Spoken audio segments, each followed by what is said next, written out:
Sa internet at makabagong teknolohiya nagsisimula ang lahat. Dito lumalaganap ang mga kasong kabilang sa cybercrime. Marami ang uri ang cybercrime at ilan nito ay ang pornography, hacking, love scam, pound at iba pa. Laganap sa buong mundo ang pagkalat ng krimen na may kinalaman sa internet. Maraming mamamayan ang nadadawit dito, lalo na ang mga kabataan. Ang internet ang dahilan kung bakit nalilihis ng landas ang karamihan sa kabataan. Maaari nating maiwasan ang mga ito kung tayo ay palaging mag-iingat at iisipin natin ang mas mataas. Itigil natin ang paggawa ng kasamaan sa internet, ang pagluloko, at pagkakalat ng mga kalaswaan. Itigil natin ang paninira, lalo na sa ating kapwa.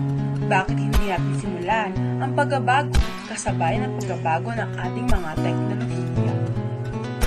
Simulan natin ang pagbabago sa ating mga sarili at tulungan natin ang ating mga mamamayan na magbago rin upang matigil na rin ang paglaganap ng cybercrime.